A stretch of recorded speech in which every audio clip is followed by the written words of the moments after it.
దేశం పుట్టినప్పుడే రాజకీయంగా ఆయన కూడా పుట్టారు. అలా మొదలైన ప్రస్థానంలో వెనుదిరిగి చూడలేదు. అధికారంలో ఉన్న ప్రతిపక్షంలో ఉన్న పదవులు ఆయనను వెతుక్కుంటూ వచ్చేవి. కానీ ఇప్పుడు సీనియర్కు సీన్ మొత్తం రివర్స్ అయిపోయింది. ఉన్న పదవి ఊడబోతున్న వేళ మరొకటి ఇస్తారో లేదో అర్థం కాని పరిస్థితుల్లో ఆ వృద్ధ నేత చేసిన కామెంట్స్ కొత్త చర్చకు దారితీశాయి. ఇంతకీ ఆయన ఎవరు? ఆయన ఏం ఆశిస్తున్నారు? పెద్ద కోరిక అయితే రాజ్యసభ లేదంటే విశ్రాంతి. నెలాఖరులో ముగుస్తోన్న ఎమ్మెల్సీ పదవి. కూటమి లెక్కల్లో కుదిరే పనేనా? టీడీపీలోనే కాదు, తెలుగు రాజకీయాల్లోనూ యనమల రామకృష్ణుడికి ప్రత్యేక స్థానముంది. టీడీపీ ఆవిర్భావంలో సామాన్య కార్యకర్తగా పొలిటికల్ ఎంట్రీ ఇచ్చిన ఆయన అనంతర కాలంలో కీలక స్థానానికి ఎదిగారు. ఏ రాజు, ఎవరా అమ్మాయి? ఇది మ్యారేజ్ ఇన్విటేషన్ కాదు, నేను కొత్త బిజినెస్ స్టార్ట్ చేస్తున్నాను. కానీ ఎలా? బాస్ వాలా బీ ద బాస్. అప్పట్లో ఎన్టీఆర్ కు, ఆ తర్వాత చంద్రబాబుకు దగ్గరగా మెలిగిన యనమల పార్టీలో బలమైన బీసీ నాయకుడిగా పేరు సంపాదించారు. 1983లో తుని ఎమ్మెల్యేగా గెలిచి ఎన్టీఆర్ తొలి మంత్రివర్గంలోనే ఛాన్స్ కొట్టేసిన యనమల 2004 వరకు వరుసగా గెలిచారు. అంతేకాదు, పార్టీ ప్రభుత్వం ఎప్పుడు ఏర్పడినా ఆయనకో కీలక పదవి సిద్ధంగా ఉండేది. 2014లో ఆయన ఓడినప్పటికీ ఎమ్మెల్సీగా ఉన్న యనమలకు నాటి చంద్రబాబు కేబినెట్లో చోటు దక్కింది.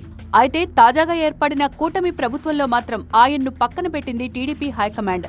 వారసురాలిగా యనమల దివ్య తుని ఎమ్మెల్యేగా గెలిచిన సీనియర్ నేత రామకృష్ణుణ్ణి పార్టీ సైడ్ చేయడం రాజకీయంగా ఆసక్తి రేపింది.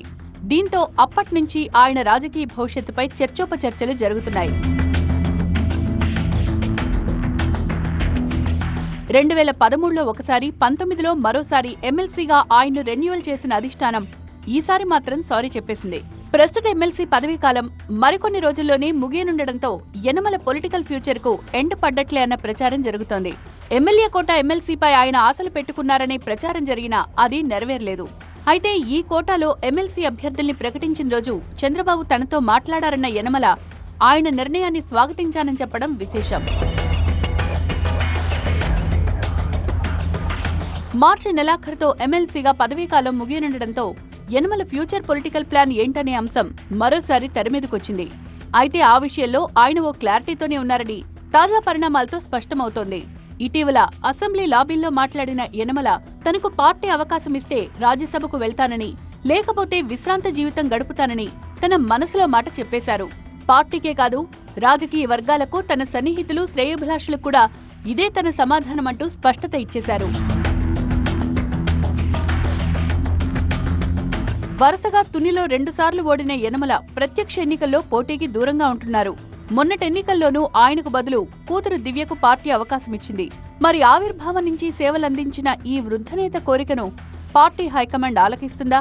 ఆయన మనసులో మాటను అధినేత అర్థం చేసుకుని మరో అవకాశం కల్పిస్తారా అన్నదే ఇప్పుడు పొలిటికల్ సస్పెన్స్. రాబోయే రోజుల్లో పలు రాజ్యసభ స్థానాలు ఖాళీ అయ్యే అవకాశం ఉన్నా ప్రస్తుతం టీడీపీ హైకమాండ్ ఏ నిర్ణయం తీసుకున్నా కూటమి యాంగిల్లో ఆలోచించాల్సి ఉంటుంది. కాబట్టి యనమలది తీరని కోరికగానే మిగలొచ్చన్న అభిప్రాయం వ్యక్తమవుతోంది.